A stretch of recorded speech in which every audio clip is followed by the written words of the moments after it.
Bueno, vamos ahora a sí, hablar ya de Rosambalón, pero para entrar en Rosambalón me gustaría antes referirme a un autor que sería en realidad crítico a Rosambalón. En realidad no discute directamente con Rosambalón, probablemente no lo conozca.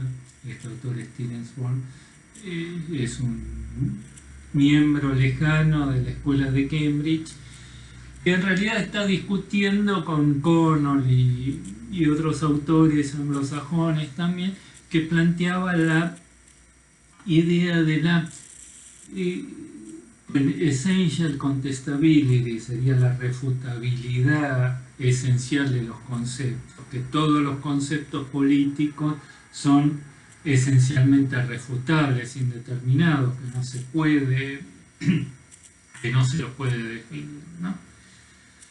Para Hillensball es sumamente crítico de esta idea, es lo que dice es que bueno, ahí hay una falacia metodológica del hecho que históricamente los conceptos hayan sido refutados a lo largo del tiempo, pretenden extraer una ley universal, que por eso son esencialmente incontestables, ¿no? Algo acerca de la naturaleza de los conceptos, ¿no? El punto fundamental que para él esto tiene implicancias ético-políticas negativas, porque si no fuera posible definir los conceptos como democracia, libertad, justicia, etcétera, etcétera, entonces cualquiera podría interpretarlos como quisiera y eso haría imposible todo debate racional.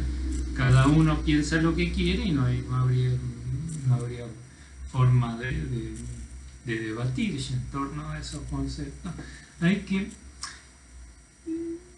bueno, en última instancia, no solo no sería posible el debate, sino la idea misma de comunidad para él sería imposible.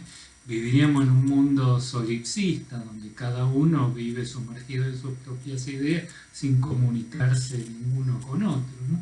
Hay que suponer, bueno, y en este caso, el consenso, el entendimiento mutuo ya solo se podría lograr mediante la conversión o la coerción, poniéndole uno sus propias verdades, sus propias ideas a los demás. Para hacer posible una cierta idea de un debate racional, para abrir en última instancia un campo a la política que no se reduzca a la mera fuerza, es necesario suponer que existe alguna verdad, que existe un suelo de objetividad común hacia el cual en torno del cual las distintas opiniones, los distintos pareceres puedan converger y lograr un consenso racionalmente fundado, que no sea meramente la imposición de las ideas de uno sobre las de los demás, ¿no? Ahora, ¿qué le respondería un Rosambalón a Tirensol? Como le digo, este es un diálogo ficticio que estoy haciendo. Rosambalón diría exactamente lo contrario, ¿no? Si los conceptos pudiesen definirse,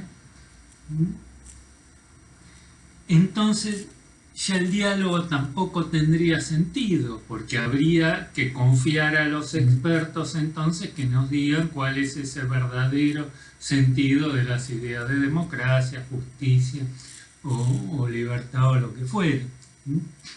En el fondo el problema es que ambos tendrían razón, ¿no? Sin una verdad, la política sería imposible, el debate político sería imposible, pero con una verdad en política ya el debate político no tendría sentido. Bueno, el campo a lo político entonces se abre a partir de ese doble impasse entre la simultánea necesidad e imposibilidad de una verdad en política. Esa verdad es necesaria e imposible al mismo tiempo. Y es eso lo que abre justamente el campo a lo político es esa aporía constitutiva que se encuentra en la base, lo que determina la naturaleza política de los conceptos. Lo que hace de un concepto, para Rosa Malone, un concepto propiamente político, es justamente su naturaleza aporética. Bueno, una aporía sería problema sin soluciones, ¿no? Que no existe una verdad última. Bueno, digamos, el ejemplo clásico que lee, bueno, la democracia no sería,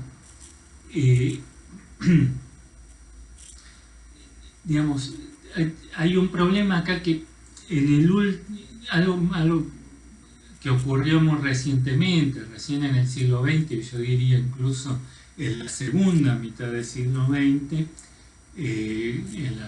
después de la segunda posguerra, es que se va a producir una suerte de reduccionismo racionalista de la democracia. La democracia se va a terminar identificando simplemente como una suerte de mera ingeniería política, una serie de mecanismos institucionales, sistema de partidos, sufragio universal, la indeterminación de los resultados, etcétera, etcétera, ¿no?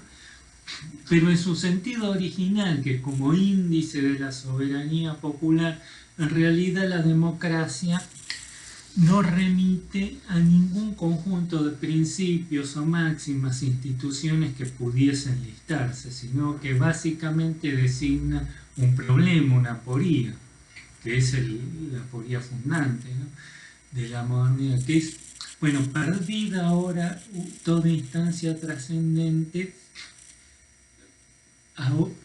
Con la modernidad resulta que es el propio sujeto, digamos, aparece esta paradoja de que el sujeto pasa a ser al mismo tiempo súbdito y soberano, que el mismo que es el soberano es el súbdito.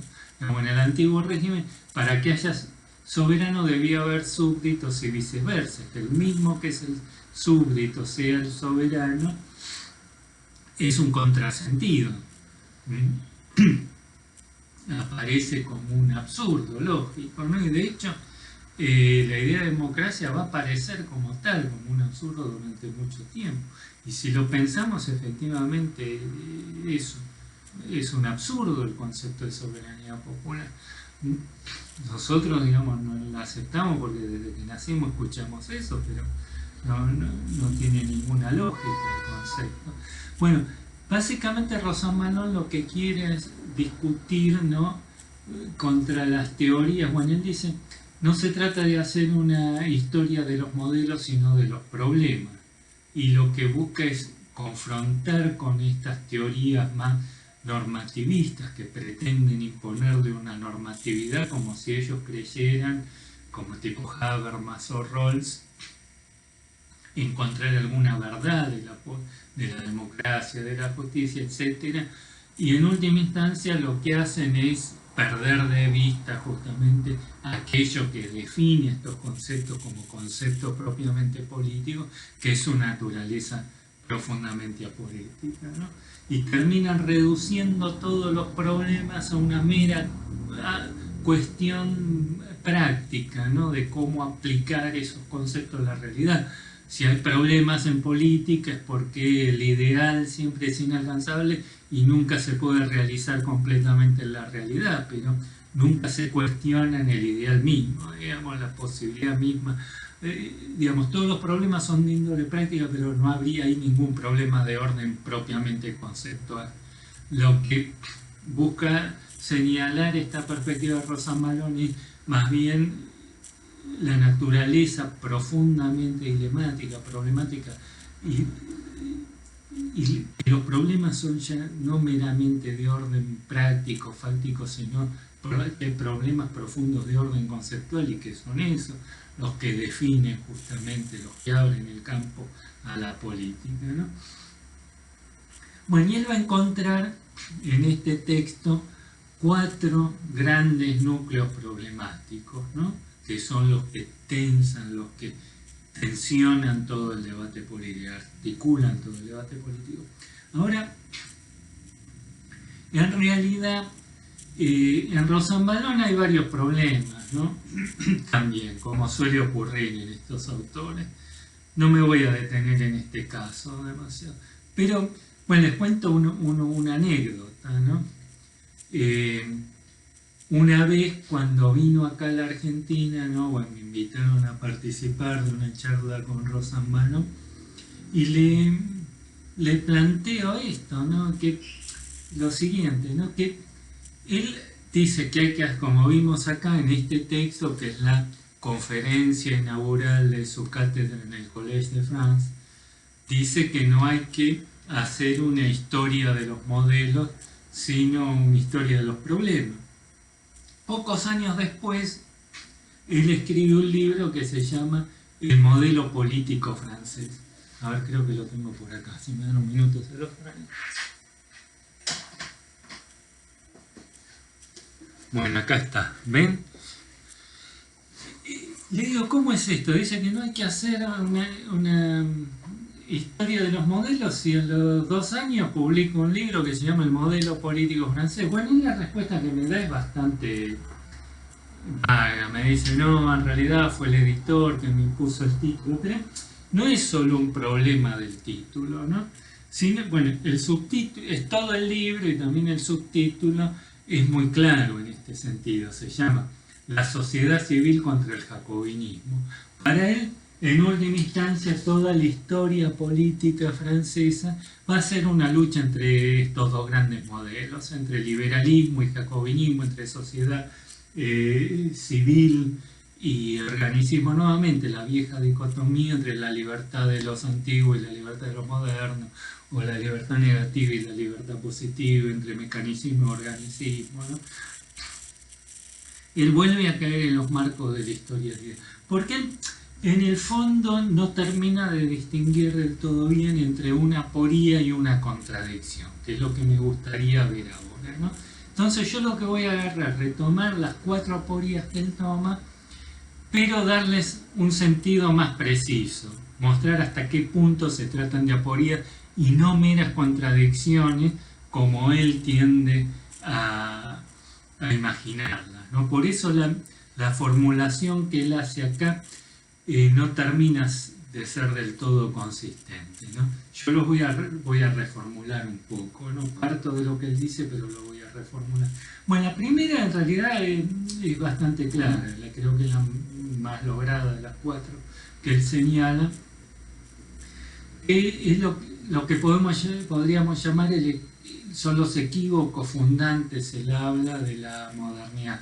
Y el primero remite al carácter equívoco del sujeto de la soberanía, cómo definir el sujeto de la soberanía. Él dice, el pueblo va a ser un amo indisociablemente imperioso e inaprehensible, ¿no? La pregunta que esto plantea es cómo delimitar un sujeto, ese sujeto, el pueblo, quiénes forman parte de ese sujeto, ese pueblo. ¿Cómo delimitarlo geográficamente? Digamos, por qué Argentina es una nación independiente y distinta de Bolivia y viceversa, cuando, bueno, durante el virreinato eran parte de una misma unidad política, ¿no?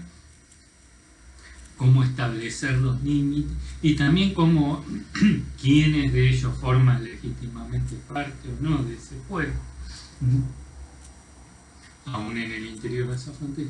Bueno, el problema fundamental que aparece, bueno, esto está relacionado también con esta diferencia entre el principio político y el principio sociológico. En realidad, la idea de pueblo, en tanto que sujeto de la soberanía, es un puro principio político. El pueblo no existe como realidad empírica. Lo que existe en la realidad son infinidad de sujetos diversos. La idea de pueblo como un todo es una pura construcción política, ¿no? Bueno, el tema es cómo delimitarlo. El problema es que, perdida ya toda instancia trascendente, alguien que pueda decidir al respecto, el único que podría hacerlo es el propio pueblo, lo que genera obviamente una circularidad lógica. Para definir qué es el pueblo, se necesitaría que ese pueblo ya estuviera establecido. Bueno, esto se expresa en toda constitución, en esta paradoja de que toda constitución comienza diciendo nosotros el pueblo, los representantes del pueblo, es decir, que todo Congreso Constituyente presupone ya la existencia de ese sujeto al cual vendría a constituir, presupone su existencia porque es de ahí de donde ese Congreso toma justamente sus atributos. Bueno, la segunda de los equívocos o aporía sería la indeterminabilidad de la sede de la soberanía. Bueno, y acá volvemos a esto que decía antes, de esta doble naturaleza de la figura del ciudadano, ¿no? Desde el momento que ya desaparece nuevamente la idea de una instancia trascendente, el ciudadano pasa a ser soberano y súbdito al mismo tiempo. Ahora, el problema que se plantea es que para poder llegar a ser soberano, entonces debería renunciar a su soberanía y someterse a la ley que él mismo estableció. Pasar a ser súbdito, es decir, despojarse de sus derechos soberanos. Porque si él mantuviera sus derechos soberanos, podría entonces desconocer en cualquier momento ese orden normativo, invocando su soberanía como sujeto. Y así ya es imposible establecer ningún orden político estable. Es necesario que renuncie a sus derechos soberanos para poder ser efectivamente soberano, es decir, se da esa paradoja. Ahora, digamos, si renuncia a sus derechos soberanos, ya deja de ser entonces soberano. El punto fundamental es que si dejara realmente de ser soberano, entonces, bueno, esto no solo plantea una contradicción de que solo puede ser soberano al precio de renunciar a su soberanía, sino que al renunciar a su soberanía privaría de legitimidad ese mismo orden republicano que pasaría ahora a estar fundado sobre una soberanía ya inexistente. Entonces, en definitiva, la idea republicana moderna presupone la existencia, la permanente vigencia de esos mismos derechos soberanos que hacen imposible la existencia de ningún orden político, ¿no? Eso lo vamos a ver más en detalle después, cómo se va a expresar en la historia intelectual latinoamericana, ¿no?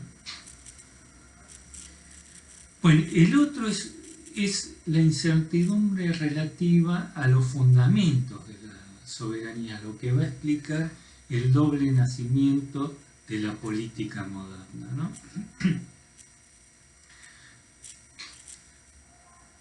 Y acá es donde empiezan los problemas más clave. Este es uno de los puntos que está peor explicado, peor desarrollado por Razón-Malón, ¿no? Y es donde se puede ver más claramente esta diferencia entre una aporía y una contradicción. Bueno, él dice, existe esta tensión, bueno, esta idea entre sociedad civil y jacobinismo, se expresa en realidad entre soberanía de la voluntad y soberanía de la razón. Habría una lucha eterna en la modernidad y en el caso de Francia entre aquellos que sostienen la soberanía de la voluntad de los sujetos y la soberanía de la razón, que los sujetos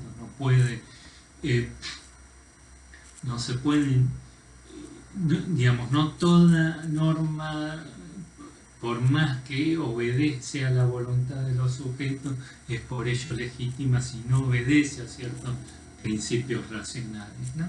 Bueno, esto tiene que ver con esta idea tradicional de justicia.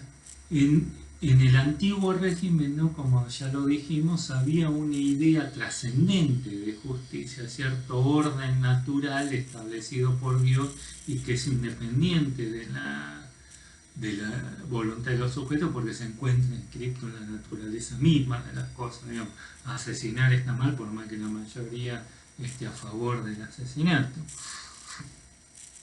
Bueno,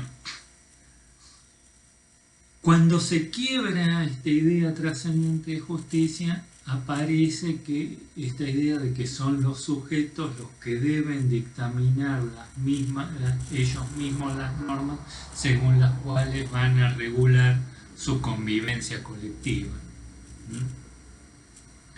Ahora, la modernidad política nunca va a poder desprenderse completamente de esta idea tradicional de justicia. Digamos, aparece acá la idea de soberanía de la voluntad, que un orden político solo es legítimo en la medida que responde a la voluntad de los sujetos, porque no hay otra fuente ya de legitimidad que no sea la propia voluntad subjetiva, ¿no?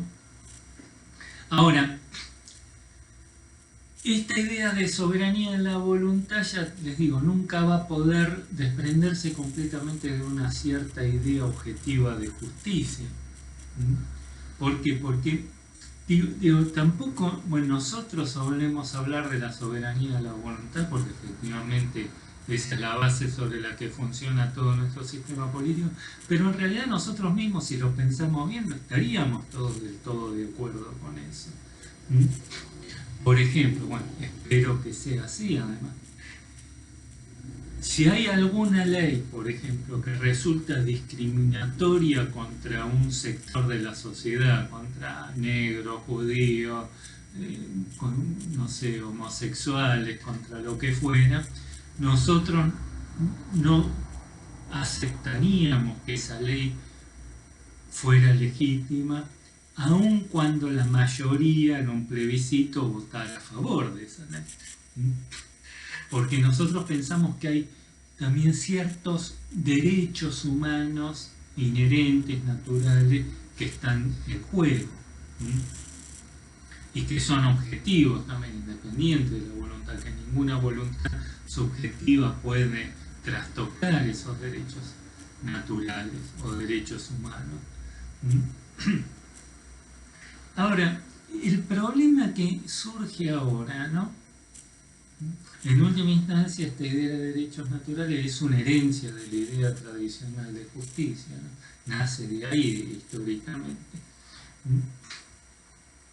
Ahora, el problema que surge con la modernidad política es quién decide cuáles son esos derechos que deben imponérsele a la sociedad aún en contra de su propia voluntad.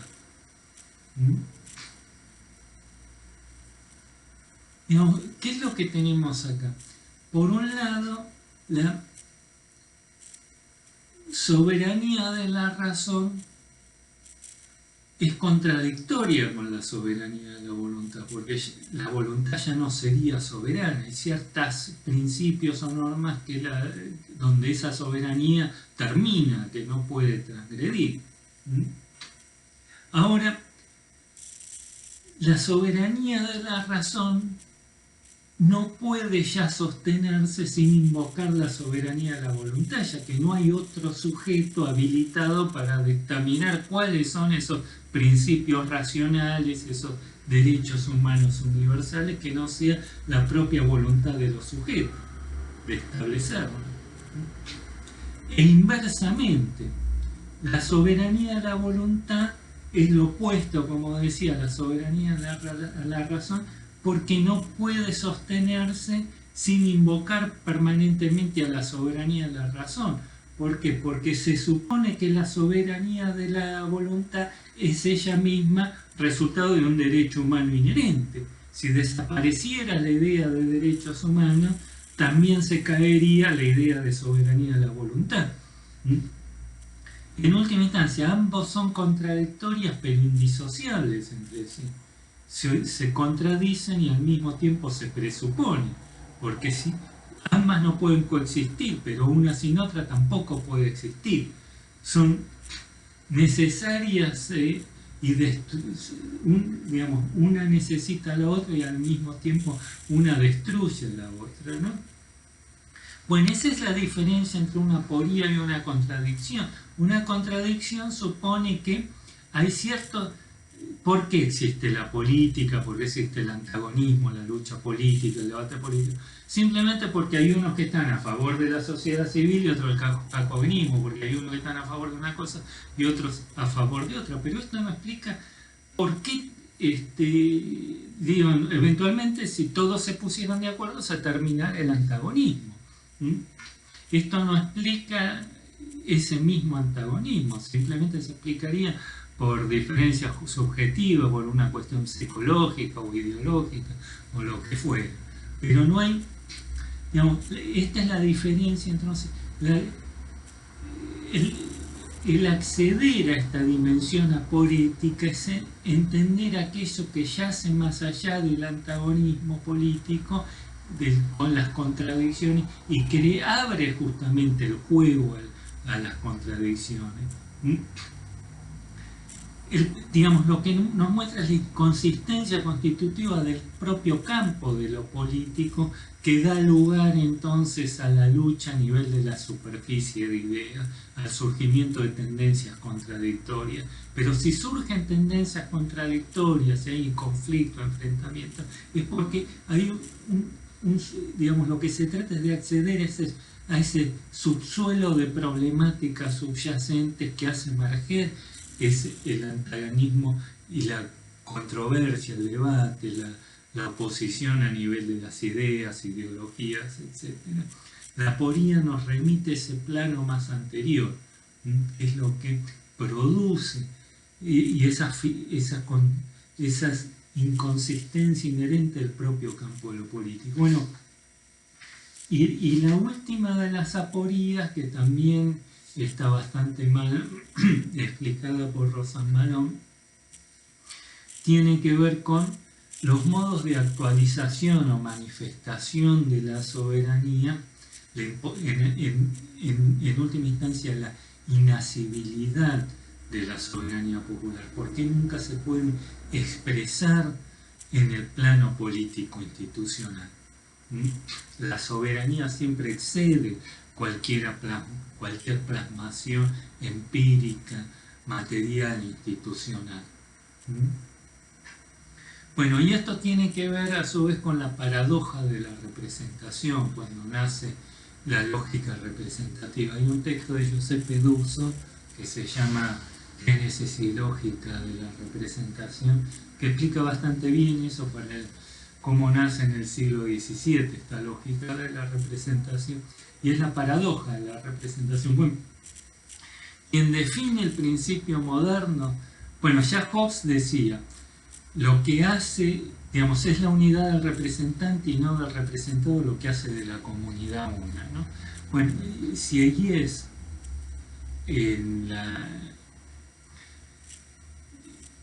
durante la Revolución Francesa formula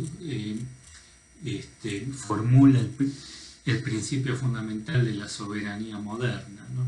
En el antiguo régimen la soberanía era, la representación era representación ante el rey, ¿no? Había órganos representativos, pero los representantes eran los procuradores, los abogados de cada estamento, que le enviaban, hacían su representación como un abogado ante el monarca, y el monarca extraía de ahí, formaba la opinión común, la opinión general. Pero solo en el monarca la comunidad se expresaba como tal, como un todo orgánico, ¿no? Lo que existía por fuera de la monarquía era una pluralidad de estados o de estamentos. Bueno, estos eran los mandatos imperativos, ¿no? Bueno, si ellas abandonan los mandatos imperativos, bueno, abandona la figura del monarca, pero aparece esta idea que él lo que dice es que la voluntad general de la nación solo se constituye en los órganos representativos, en el Congreso, en la Asamblea Nacional, etc., en los parlamentos. Lo que preexiste a la representación es una pluralidad de voluntades singulares. justamente el trabajo de la representación es el de la reducción de la pluralidad de voluntades singulares, particulares, a una única voz, a una voluntad general de la nación. Pero esto plantea entonces ya una paradoja. Para que se constituya la voluntad general de la nación, es necesario que los representantes se aparten de la voluntad de sus representados. Porque si se mantuvieran fieles a la voluntad de sus representados, lo que tendríamos nuevamente es una pluralidad de voluntades particulares. Es decir, se da acá la paradoja de que el trabajo a la representación se abre a partir de la diagonal en que ese vínculo representativo se quiebra. Esta sería, digamos, en última instancia, toda soberanía solo se puede expresar, manifestar en el campo institucional al precio de perderse. La soberanía, aquello que siempre excede, ¿no? Que nunca se logra expresar completamente en el plano político institucional, ¿no? Bueno, es en última instancia este cuádruple impasse en cuanto al sujeto, a la sede de los fundamentos, de los modos de expresión o manifestación de la soberanía, lo que abre esa fisura al campo de lo político, en el cual va a irrumpir la temporalidad, la contingencia y en última instancia abre esta dimensión propiamente política, ¿no? Donde radica esa dimensión propiamente política. Entonces lo que tenemos acá es básicamente una visión profundamente problematizante de la modernidad frente a esta visión estándar de la modernidad política como una suerte de aurora de la libertad y de la razón, que es la ideología propia de la modernidad. Lo que vemos es que este surge y se articula en realidad a partir de una serie de aporías que le son inherentes, constitutivas suyas. Y acá vemos, digamos, entonces, ¿cuál es el aporte de esta nueva historia intelectual al estudio de los textos del pasado, ¿no? Bueno, y en primer lugar, ¿cuál es el aporte también para el presente? En realidad habíamos dicho que la idea de historia intelectual supone una puesta entre paréntesis de la idea de verdad, que se pueda hallar una verdad, que haya que ir al pasado para encontrar alguna lección para el presente, la idea de historia magistra vitae de que hablaba Koselleck, ¿no? Pero aún así sí tienen repercusiones en el presente, aunque no vamos a encontrar ya normas, directrices que nos digan, nos enseñen cómo tenemos que gobernarnos o comportarnos. Y aún así, digamos, es un rechazo de todo normativismo político, pero tiene un efecto, una repercusión en el presente que consiste en desnaturalizar nuestros propios presupuestos presentes. El confrontarnos con horizontes de pensamiento ya profundamente diversos a los nuestros nos permite descubrir el fondo de contingencia, en última instancia de arbitrariedad de nuestros propios sistemas de pensamiento presentes, ¿no? Bueno, y en última instancia tiene también efectos historiográficos porque solo en la medida que descubrimos la naturaleza profundamente aporética de estos conceptos políticos es que podemos dar sentido a las disputas, un sentido sustantivo a las disputas que se produjeron en torno a estos conceptos. En última instancia, digamos, si nosotros pensamos que hay una verdad en la política, no se explica por qué los sujetos en el pasado debatieron en torno a estos conceptos. Solo se podría explicar como alguna suerte de incomprensión, de malentendido respecto de ese verdadero sentido. Toda la historia del pensamiento se reduciría a una mera lamentable sucesión de malentendidos. Si hubieran descubierto ese verdadero sentido en su momento, nos habríamos ahorrado 2000 años de filosofía política, de debates políticos, ¿no? En última instancia, solo, digamos, hay que entender que si estos sujetos se problematizaron estos conceptos, porque ellos efectivamente son problemáticos, no simplemente por un problema de incomprensión o de falta de lucidez de los pensadores, sino porque efectivamente se trata de conceptos, y solo así podemos dar sentido a estos debates, en la medida que penetremos la naturaleza poética de estos conceptos, ¿no? Bueno,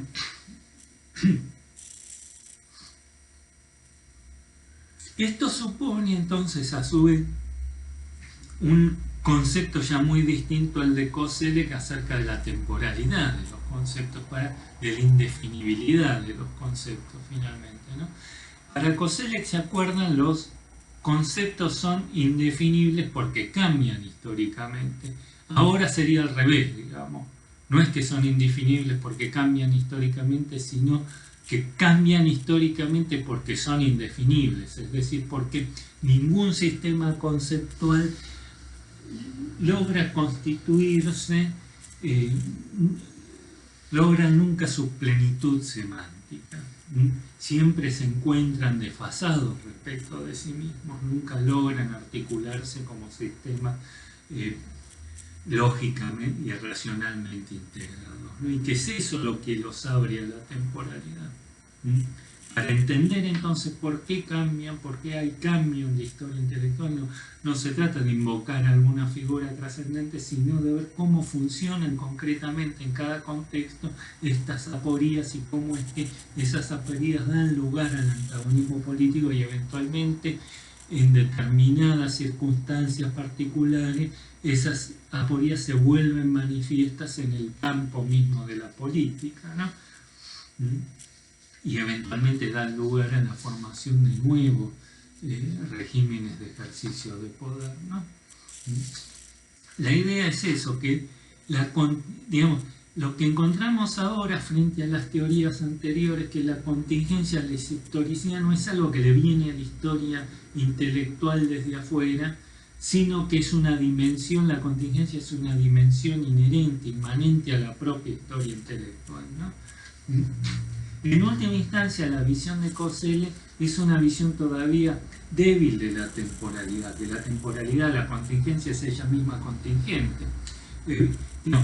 Si hay disputas porque la gente no se pone de acuerdo en torno a las ideas, pero aun cuando en la práctica eso nunca ocurra, uno puede pensar, al menos como un contrafáctico, que alguna vez se podrían poner de acuerdo y ahí se terminaría el antagonismo. Desde esta perspectiva es lo opuesto, aun cuando todos se pusieran de acuerdo en torno a algunos principios, aún así estos conceptos seguirían siendo indecidibles por naturaleza. Bueno, me falta un aspecto más que quiero señalar antes de terminar con esta primera parte teórica, que tiene que ver con lo que considero yo el principal aporte de Foucault a la historia intelectual. Sobre todo, bueno, hay muchos aportes muy interesantes del periodo arqueológico, pero esto ya tiene que ver en el periodo posterior, ¿no? Cuando deja de hablar de episteme y empieza a hablar de discurso, ¿no? Es la ruptura que él produce con las filosofías del sujeto o las filosofías de la conciencia. Y esto tiene que ver, tradicionalmente, bueno, se piensa que este es un punto hacia el cual convergen todas estas escuelas, pero que solo en Foucault aparece más claramente expresado, ¿no? Y desarrollado. Tradicionalmente se piensa, esta idea nuevamente que vimos que ya se empieza a cuestionar en la escuela de Cambridge entre ideas y realidades, ¿no? Desde el momento en que introducimos la dimensión performativa se quiebra esa posición, porque los discursos son ellos mismos realidades, acciones verbales, actos de habla, como decía Austin, ¿no? Tradicionalmente se piensa eso, que las ideas es algo que circula exclusivamente en la mente de los sujetos, que remiten a las representaciones de la realidad, como vimos, eso ya tampoco para Cosello que eso era tan así. En realidad más claramente para Gadamer, pero que lo simbólico es una dimensión constitutiva de toda acción social es significativa. Bueno, en Foucault aparece ya más claramente esta ruptura con la filosofía de la conciencia, que hay una dimensión simbólica que se encuentra encastrada en los propios sistemas de prácticas políticas, sociales, económicas. Toda práctica política, social y económica funciona sobre la base de ciertos presupuestos de orden simbólico. Bueno, hay un texto que anda por ahí, lástima no lo tengo a mano, que es, bueno, de Rabinov y Sullivan, que le hacen una crítica a Foucault, que le dicen, bueno, retomando esta vieja antinomia entre idealismo y materialismo, etcétera, le dicen, lo acusan a Foucault de poner el énfasis sobre los discursos perdiendo de vista las prácticas, ¿no? La primacía de las prácticas sobre los discursos. Cuando en realidad es absurda la crítica que hacen, porque ellos mismos, unas pocas páginas antes de decir eso, muestran acá hasta qué punto esto no tiene sentido en Foucault, que para Foucault la idea de discurso, bueno, por ejemplo en el nacimiento de la clínica, define un discurso, en el caso de la práctica médica, es el conjunto de normas que regulan esa práctica. Entonces no tiene sentido hablar de la prioridad de la práctica. Las prácticas no existen a las normas que regulan esa práctica. No existe primero una práctica y después una norma que regula. Es inherente, esas normas son inherentes al ejercicio mismo de esa práctica. Y son, digamos, de nuevo, toda práctica se sostiene sobre la base de ciertos presupuestos de orden simbólico. Como en el concepto de soberanía popular. El concepto de soberanía popular es una ficción, pero todos nuestros sistemas políticos funcionan sobre la base de ese presupuesto. Para tomar otro ejemplo, los billetes que nosotros tenemos en los bolsillos son ficciones, son papeles pintados, no vale nada, pero es mentira que el billete de 100 pesos vale 100 pesos. Sin embargo, son ficciones, pero no son puras ilusiones subjetivas que están únicamente en la mente de los sujetos, porque toda la economía funciona sobre la base de esa ilusión. Son ilusiones pero que son constitutivas de los propios sistemas de prácticas sociales y que se ponen en juego en el propio ejercicio de esa práctica, desde el momento en que yo puedo comprar y vender con ese puro papel pintado. Bueno, de lo que se trata entonces para Foucault es abandonar la idea de que digamos, analizar esa dimensión simbólica que se encuentra encastrado en los propios sistemas de prácticas políticas y sociales, y que son independientes de la voluntad y aún de la conciencia de los sujetos. Hay un ejemplo que les puedo dar para explicar esto, ¿no? Es lo que hablamos varias veces ya de la secularización del mundo, ¿no? Ahora, ¿qué queremos decir cuando decimos que vivimos en un mundo secularizado, ¿no? No quiere decir que la gente no siga creyendo en la existencia de Dios. Hay encuestas que hablan, por ejemplo en México y en otros países, que el 90% de la población cree efectivamente en la existencia de Dios. Ahora eso no tiene nada que ver con cuántos más o menos creen. Aun cuando el 100% de la población siguiera creyendo en la existencia de Dios, aún así sería cierto que Dios ha muerto. Porque esto no tiene nada que ver con lo que creen los sujetos, sino cómo cambiaron las condiciones de articulación pública de esas mismas creencias. Bueno, hay una anécdota que ilustra esto, que es una vez Napoleón citó a Ferdinand Laplace, que fue el que completó el sistema newtoniano, la astronomía newtoniana, y lo increpa y le dice, pero en su sistema no hay lugar para Dios. Y Ferdinand Laplace le responde: esa es una hipótesis de la que puedo prescindir. Bueno, y efectivamente, en el siglo XVIII ya nuestros sistemas políticos y sociales ya no funcionan sobre la base del presupuesto de la existencia de Dios. No sé, un presidente puede pensar que llegó a ser presidente por alguna iluminación divina, pero necesariamente tiene que dar ofrecer otros títulos para justificar su ejercicio del poder.